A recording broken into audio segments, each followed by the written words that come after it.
जय हिंद दोस्तों। आज के इस इंपॉर्टेंट लेक्चर में हम सभी डिस्कस करने वाले हैं 18 अगस्त 2025 के करंट अफेयर्स को।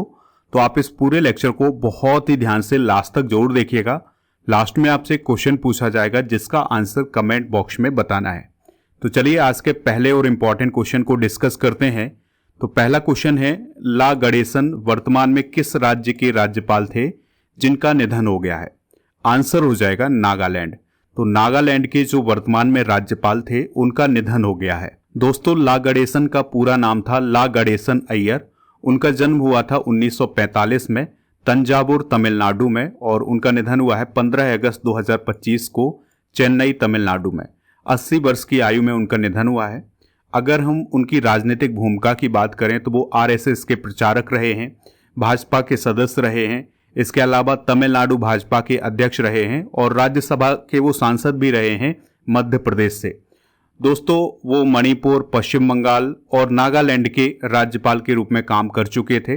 पश्चिम बंगाल के वो अतिरिक्त प्रभार के रूप में राज्यपाल बनाए गए थे। तो ये सारे इंपॉर्टेंट फैक्ट आप नोट कर लें।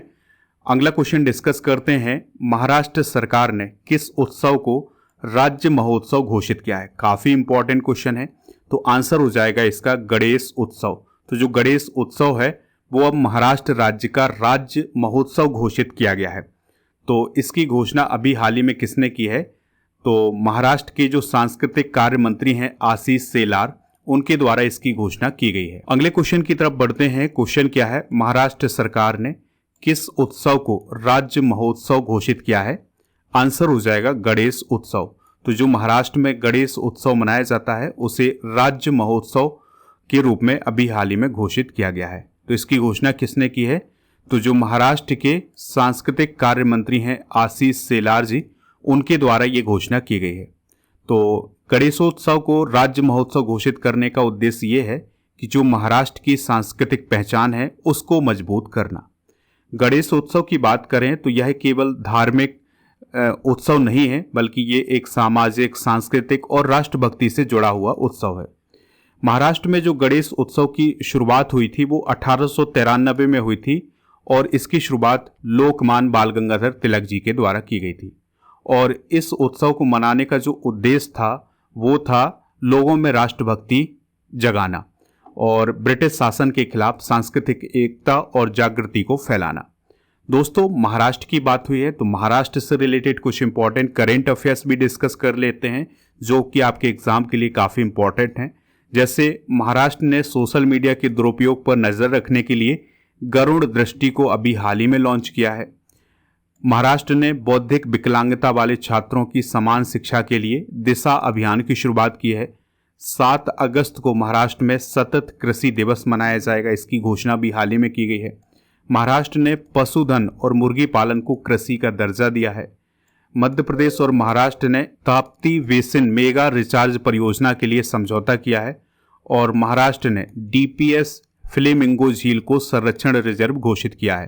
तो ये महाराष्ट्र से रिलेटेड करंट अफेयर्स हैं। अगला क्वेश्चन है, राष्ट्रीय जनतांत्रिक गठबंधन यानी एनडीए के उपराष्ट्रपति के उम्मीदवार कौन बने हैं?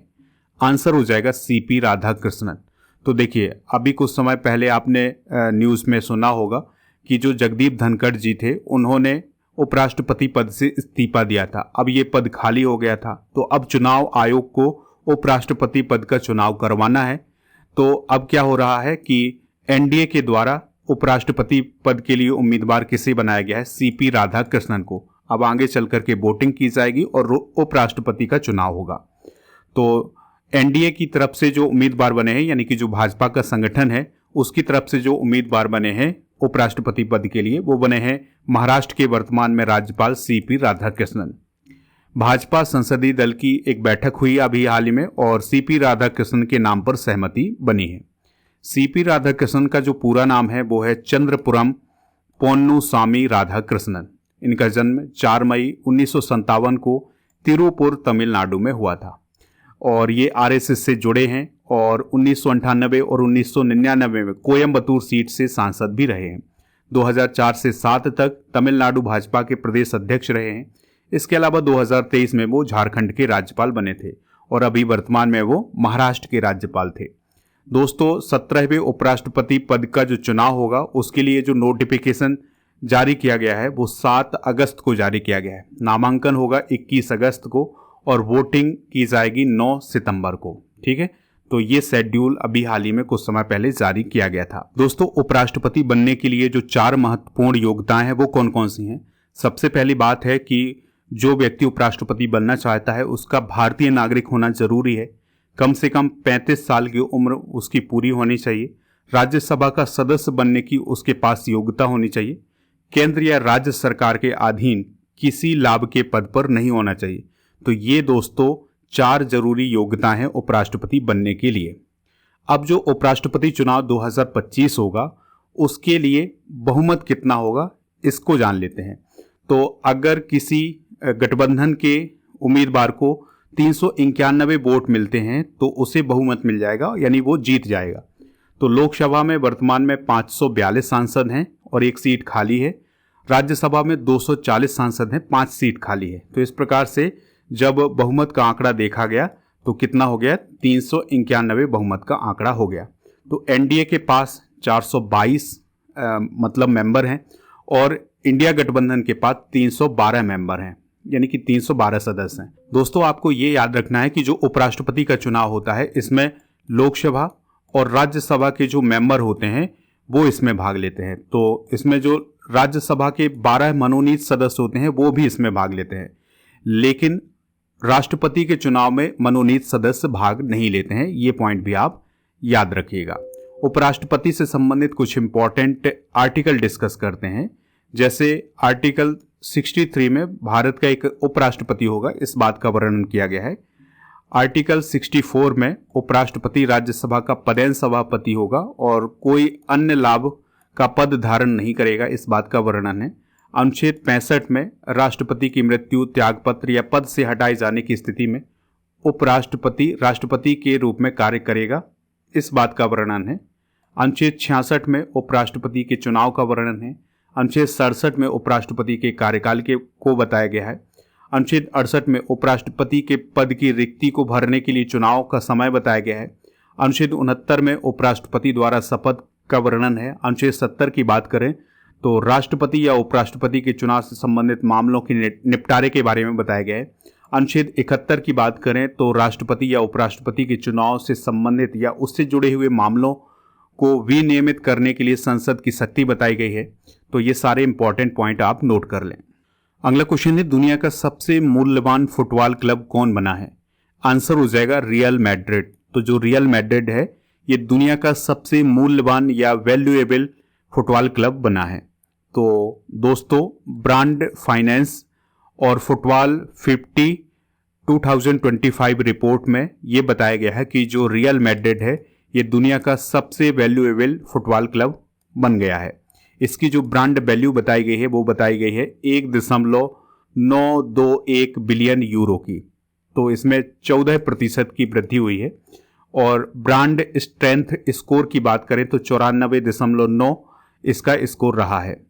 अगर हम अन्य टॉप फुटबॉल क्लब की बात करें तो रियल मैड्रिड पहले स्थान पर है, दूसरे स्थान पर है FC बार्सिलोना और तीसरे स्थान पर है मैनचेस्टर सिटी। तो ये टॉप 3 आप जरूर नोट करें।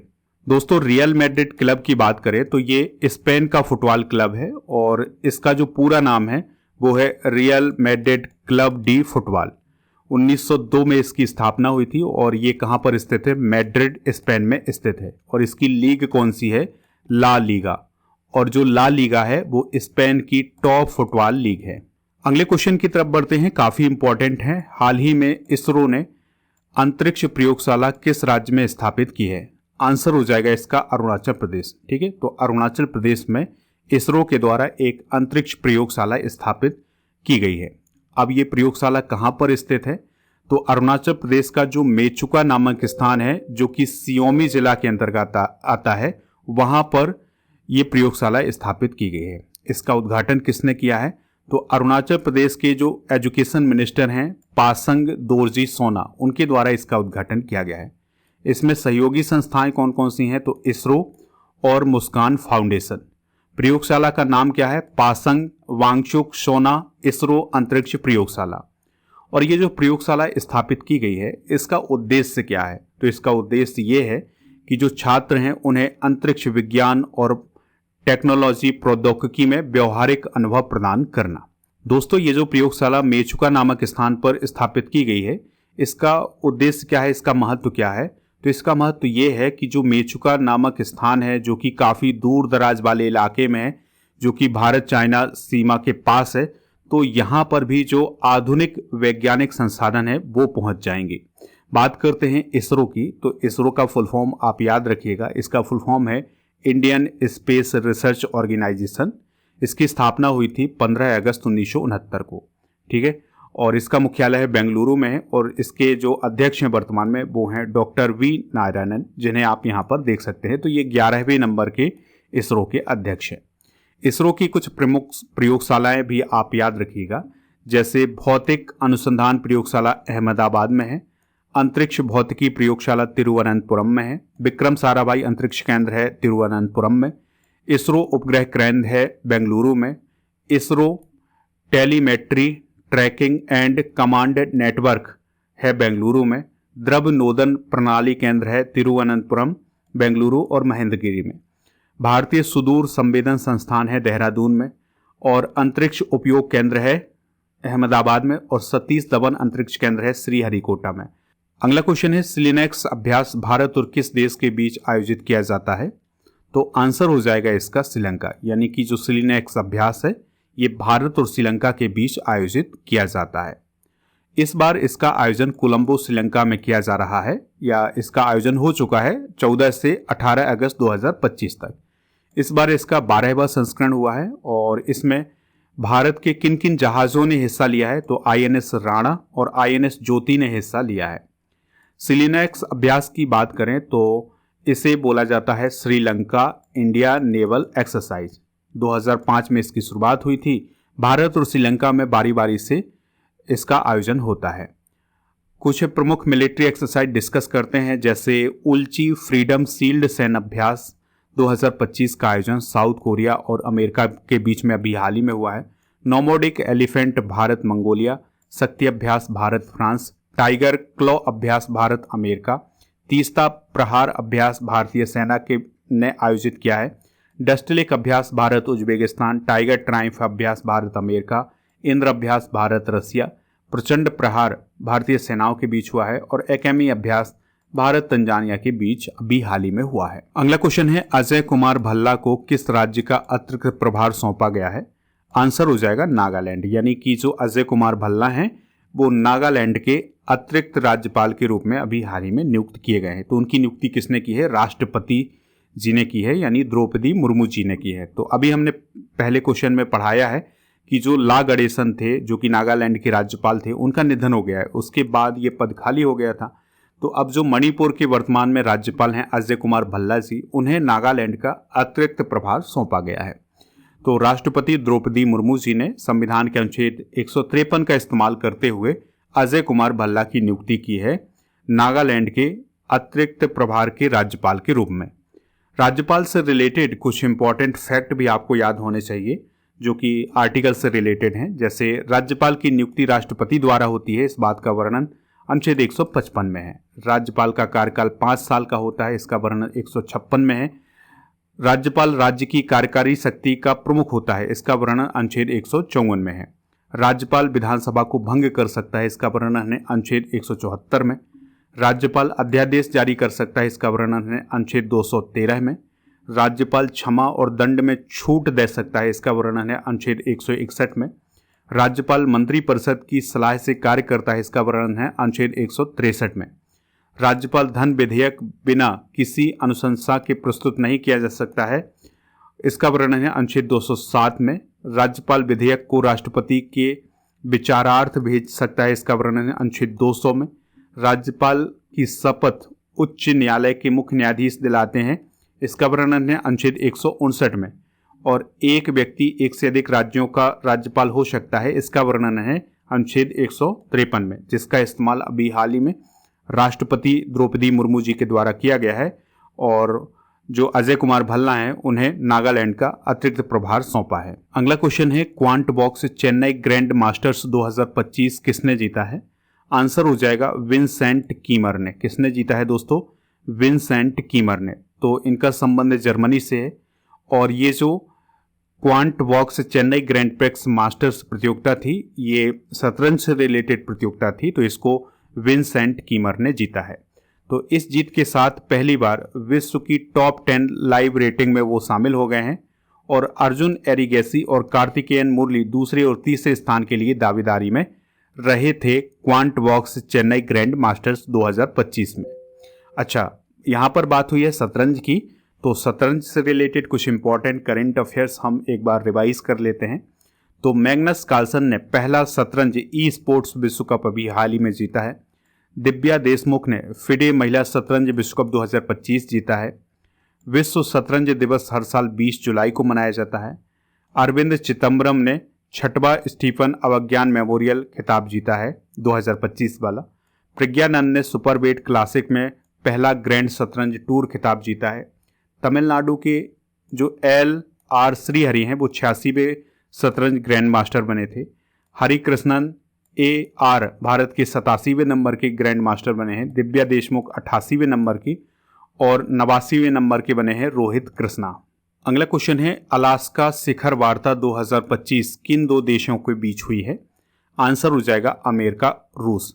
काफ़ी इंपॉर्टेंट क्वेश्चन है, इसमें आप स्टार लगा लें। ये क्वेश्चन पूछा जा सकता है कि जो अलास्का शिखर वार्ता 2025 है, इसका आयोजन किन दो देशों के बीच हुआ है? तो रूस और अमेरिका।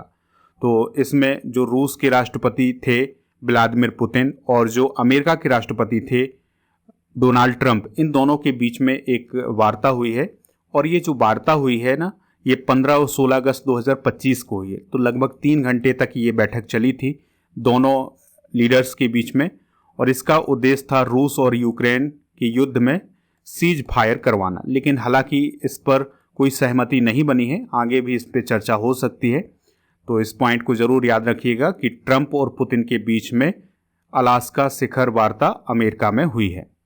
अच्छा, रूस और यूक्रेन युद्ध की बात करें तो इसकी शुरुआत 2022 में हुई थी, और इसका कारण ये है कि नाटो विस्तार चाहता है और वो यूक्रेन को शामिल करना चाहता है, और रूस इस बात से खफा है। वो इस बात को नहीं चाहता है कि जो यूक्रेन है वो नाटो में शामिल हो जाए। तो इन सभी मुद्दों को लेकर के रूस और यूक्रेन युद्ध चल रहा है। तो ये 2022 से चालू है, अभी भी चल रहा है। अगला क्वेश्चन है, सिएटल के स्पेस नीडल पर भारतीय तिरंगा पहली बार कब फहराया गया है? आंसर हो जाएगा 15 अगस्त 2025 को। तो दोस्तों, भारतीय तिरंगा 15 अगस्त 2025 को अमेरिका के सिएटल शहर में स्थित स्पेस नीडल पर पहली बार किसी विदेशी झंडा के रूप में फहराया गया है। यानी कि जो अमेरिका का सिएटल शहर है उसमें जो स्पेस नीडल है उस पर पहली बार किसी विदेशी झंडे को फहराया गया है, और वो विदेशी झंडा कौन सा है? हमारा तिरंगा। स्पेस नीडल की बात करें तो ये अमेरिका के सिएटल शहर में स्थित है, और इसकी जो ऊंचाई है वो 605 फीट की है, और मतलब इसका अर्थ हो गया 184 मीटर की। और इसका जो निर्माण है ये 1962 में हुआ था। विशेषता की बात करें तो यह सिएटल शहर का प्रतीक है और इसे सिंबल ऑफ हॉरिजॉन कहा जाता है। दोस्तों, यह अमेरिका के पैसिफिक नॉर्थ वेस्ट क्षेत्र के भविष्य और तकनीकी प्रगति का प्रतीक माना जाता है, और अगर इसकी ऊपरी मंजिल पर कोई पहुंच जाए तो वहां से जो सिएटल शहर है उसका 360 डिग्री का दृश्य दिखाई देता है। तो इस प्रकार से हमने आज के करंट अफेयर्स को डिस्कस कर लिया है। आप स्टडी करके ऐप को इंस्टॉल कर लें, जिसका लिंक डिस्क्रिप्शन बॉक्स में दिया गया है। तो यहाँ पर आपको लास्ट 6 मंथ के करंट अफेयर्स की ई बुक मिल जाएगी। इसके अलावा जो मंथली करंट अफेयर्स की ई बुक है वो भी आपको मिल जाएगी। जैसे जुलाई 2025 की ई बुक को लॉन्च कर दिया गया है हिंदी और इंग्लिश दोनों मीडियम में, तो इसको प्राप्त कर लें। इसके अलावा दोस्तों 12 महीने के करंट अफेयर्स की ई बुक भी आपको ऐप पर मिल जाएगी। दोस्तों, जब आप स्टडी करके ऐप को इंस्टॉल करेंगे तो उसमें एक ऑप्शन मिलेगा कोर्स एंड पीडीएफ वाला। तो कोर्स एंड पीडीएफ वाले ऑप्शन पर जो राजा गुप्ता सर का अर्जुन जीएस फाउंडेशन बैच है ये मिल जाएगा। तो इसको आप ज्वाइन कर सकते हैं, काफ़ी यूजफुल बैच है। तो इसमें history, polity, geography, economic, science, इन सभी टॉपिक को बहुत ही डिटेल से समझाया गया है। इसकी वैलिडिटी है 3 साल की। अभी इसमें ऑफर चल रहा है, तो ऑफर के लिए आपको कूपन कोड यूज करना है आज़ादी 400, तो आपको इसमें छूट मिल जाएगी। अगर आपको इस कोर्स को लेने में कोई दिक्कत परेशानी आती है तो आप इस नंबर पर भी संपर्क कर सकते हैं। GKGS foundation complete online batch भी आपको ऐप पर मिल जाएगा, तो इसको भी आप ज्वाइन कर सकते हैं, जो कि आपके CGL, CHSL, MTS, व्यापम वर्ग 2, SSC GD इन सभी एग्जाम के लिए काफ़ी यूजफुल है। चलिए अब हम कल के करेंट अफेयर्स को एक बार रिवाइज कर लेते हैं। तो 79वें स्वतंत्रता दिवस 2025 के अवसर पर PM मोदी ने कितने मिनट का भाषण दिया है? तो 103 मिनट का भाषण दिया है। PM मोदी द्वारा लॉन्च की गई प्रधानमंत्री विकसित भारत रोजगार योजना का मुख्य उद्देश्य क्या है? तो निजी क्षेत्र में रोजगार के अवसर बढ़ाना। PM मोदी ने लाल किले से किस डिफेंस सिस्टम की बात कही है? सुदर्शन चक्र डिफेंस सिस्टम की। भारत का पहला 8 lane elevated urban expressway Dwarka expressway किस परियोजना के तहत बनाया गया है? भारतमाला योजना। यार्ड 3027 इच्छक को भारतीय नौसेना को कब सौंपा गया है? तो 14 अगस्त 2025 को। खेलो इंडिया वाटर स्पोर्ट्स महोत्सव 2025 का शुभंकर कौन है, जिसे हाल ही में लॉन्च किया गया है? Himalayan king Fisher. 2 भारतीय जलयात्रियों ने अटलांटिक महासागर में कितनी अधिकतम गहराई तक गोता लगा करके भारतीय ध्वज को फहराया है? 5000 मीटर। पंचायती राज मंत्रालय द्वारा ग्राम सभाओं के लिए लॉन्च किए गए AI आधारित टूल का नाम क्या है? सभासार। और आधार प्रणाली की सुरक्षा और मजबूती को बढ़ाने के लिए UIDAI ने किस संस्थान के से समझौता किया है? ISI। और लास्ट क्वेश्चन था कल का, भारत ने कितनी सौर फोटोवोल्टिक मॉड्यूल निर्माण क्षमता अभी हाल ही में हासिल की है? 100 गीगावाट की। दोस्तों आज के जनरल नॉलेज के पिटारे में हम डिस्कस करेंगे प्राचीन पुस्तकें और उनके लेखक, जैसे अष्टाध्यायी के लेखक हैं पाणिनि, रामायण के वाल्मीकि, महाभारत के वेदव्यास, माध्यमिका सूत्र के नागार्जुन, बुद्ध चरित्र के अश्वघोष, मुद्रा राक्षस और देवी चंद्रगुप्त के विशाखदत्त, अर्थशास्त्र के चाणक्य, महाभाष्य के पतंजलि, हर्षचरित और कादम्बरी के वाणभट्ट, विक्रमांक चरित्र के विल्हड़ और पृथ्वीराज रासो के चंद्रबरदाई, राजतरंगिणी के लेखक हैं कल्हड़ और चौर पंचासिका के हैं बिल्हड़, रसमाला और कीर्ति कौमुदी के हैं सोमेश्वर और कर्पूर मंजरी के हैं राजशेखर, इंडिका के लेखक हैं मेगस्थनीज, चरक संहिता के चरक, सुश्रुत संहिता के सुश्रुत और मृच्छकटिकम के हैं शूद्रक और संगीत रत्नाकर के हैं सार्गदेव। दोस्तों आज आपके लिए जो क्वेश्चन है उसका आंसर कमेंट बॉक्स में बताना है। पृथ्वीराज रासो किसके द्वारा लिखी गई रचना है? जो भी इसका राइट आंसर हो कमेंट बॉक्स में आप हमें ज़रूर बताएं। हमें चाह रहेगा आपके आंसर का। स्टडी करके ऐप को इंस्टॉल कर लें तो यहाँ पर आपको हर प्रकार की ई बुक मिल जाएगी, करेंट अफेयर्स की, जीके की, तो इन ई बुक को प्राप्त कर सकते हैं। इसके अलावा दोस्तों ऐप पर जो हमारी मंथली करेंट अफेयर्स की ई बुक होती है उसका पैकेज मिल जाएगा, यानी 2024 और 2025 की जो मंथली करेंट अफेयर्स की ई बुक है उसका पैकेज मिल जाएगा मात्र 199 रुपये में। उसके लिए कूपन कोड यूज करना है पैकेज 100, तो आपको इसमें छूट मिल जाएगी। ठीक है, इसके अलावा आपको बता दें कि आप हमारे टेलीग्राम चैनल को ज्वाइन कर सकते हैं। इसके अलावा दोस्तों आपको GKGS की ये सभी ई बुक ऐप पर मिल जाएंगी, तो इनको प्राप्त कर लें। और टेस्ट पास वाले ऑप्शन पर जाकर के आप डेली करेंट अफेयर्स का टेस्ट दे सकते हैं। यहाँ पर आपको यानी टेस्ट पास वाले ऑप्शन पर आपको 1 साल की वैलिडिटी के साथ 4000 से अधिक टेस्ट भी मिल जाएंगे, तो इनको भी प्राप्त कर लें।